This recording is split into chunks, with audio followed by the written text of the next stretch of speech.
नमस्कार दोस्तों। आज हम बात करने वाले हैं लोकसभा में मोदी जी द्वारा दिए गए भाषण की, जिसमें उन्होंने मणिपुर पर खुलकर बोला है। जिस मणिपुर को लेकर विपक्ष हमेशा बीजेपी पर निशाना साधता रहा है, उस पर नरेंद्र मोदी जी ने आज विस्तार में चर्चा की और विपक्ष को ही घेर लिया। मोदी जी ने कहा कि मणिपुर की स्थिति में पहले से बहुत सुधार हुआ है तथा अन्य लोग जो हिंसा को बढ़ावा दे रहे हैं उन पर कार्रवाई की जा रही है। आदरणीय सभापति जी, मणिपुर के संबंध में मैंने पिछले सत्र में विस्तार से बात कही थी, लेकिन आज मैं फिर से एक बार दोहराना चाहता हूं। मणिपुर की स्थिति सामान्य करने के लिए सरकार निरंतर प्रयासरत है।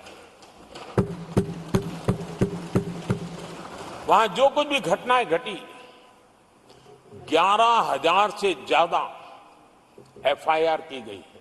मणिपुर छोटा सा राज्य है, 11,000 एफआईआर की गई है। 500 से ज्यादा लोग अरेस्ट हुए हैं। आदरणीय सभापति जी, इस बात को भी हमें स्वीकार करना होगा कि मणिपुर में लगातार हिंसा की घटनाएं कम होती जा रही है। इसका मतलब शांति का आशा रखना, शांति पे भरोसा करना संभव हो रहा है। आज मणिपुर के अधिकांश हिस्सों में आम दिनों की तरह स्कूल चल रहे हैं, कॉलेज चल रहे हैं, दफ्तर और दूसरे संस्थान खुले हैं। आदरणीय सभापति जी, मणिपुर में भी जैसे देश के अन्य भागों में परीक्षाएं हुई, वहां भी परीक्षाएं हुई हैं और बच्चों का अपनी विकास यात्रा जारी रखी है।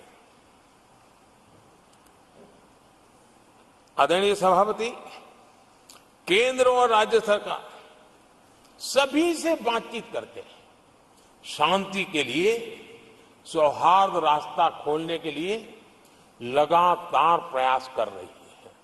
छोटे छोटे इकाइयों को जोड़ करके इन ताने बाने को गूंथना एक बहुत बड़ा काम है और शांतिपूर्ण तरीके से हो रहा है। बीते समय में पहले की सरकारों में ऐसा नहीं हुआ है। गृह मंत्री स्वयं कई दिनों तक वहां रहे हैं, गृह राज्य मंत्री हफ्तों तक वहां रहे हैं और बार बार वहां जाकर के संबंधित लोगों को जोड़ने का प्रयास करते रहे हैं। आदरणीय सभापति जी, पॉलिटिकल लीडरशिप तो है ही, लेकिन सरकार के सभी वरिष्ठ अधिकारी जिसका जिसका इन काम से संबंध है, वे लगातार वहां फिजिकल जाते हैं, लगातार वहां संपर्क में रहते हैं और समस्या के समाधान के लिए हर प्रकार से प्रयासों को बल दिया जा रहा है।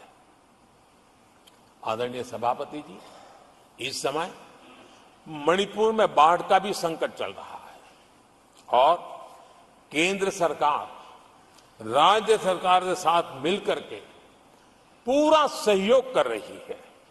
आज ही एनडीआरएफ की 2 टीमें वहां पहुंची है, यानी कि प्राकृतिक मुसीबत में भी केंद्र और राज्य मिलकर के मणिपुर की चिंता कर रहे हैं। आदरणीय सभापति जी, हम सभी को राजनीति से ऊपर उठ करके वहां की स्थिति को सामान्य बनाने में सहयोग करना चाहिए।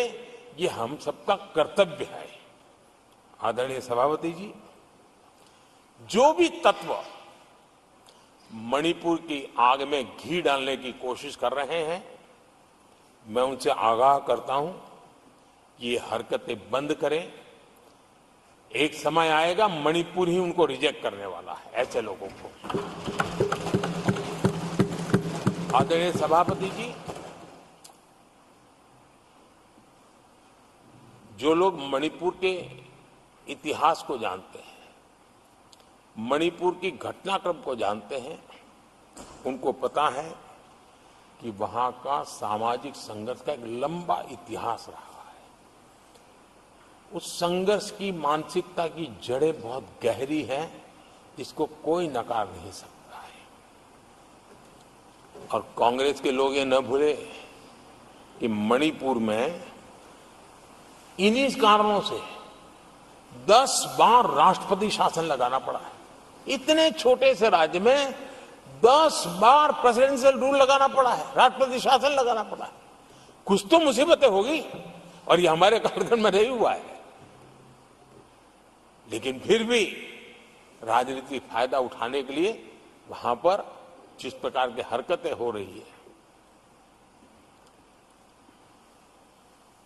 और राष्ट्रपति जी, आदरणीय सभापति जी, मैं इस सदन में देशवासियों को मैं बताना चाहता हूं, 1993 में मणिपुर में ऐसे ही घटनाओं का क्रम चला था और इतना तीव्र चला था, इतना व्यापक चला था, वो 5 साल लगातार चला था। तो ये सारा इतिहास समझ करके हमें बहुत समझदारी के पूर्वक स्थितियों को ठीक करने के लिए प्रयास करना है। जो भी इसमें सहयोग देना चाहते हैं, हर एक का सहयोग भी हम लेना चाहते हैं, लेकिन हम सामान्य स्थिति को बरकरार रखने में, शांति लाने में भरपूर प्रयास कर रहे हैं। प्रधानमंत्री नरेंद्र मोदी जी का भाषण आपको कैसा लगा तथा आपकी इस विषय पर या मणिपुर पर क्या विचार है, हमें कमेंट में जरूर बताएं। धन्यवाद।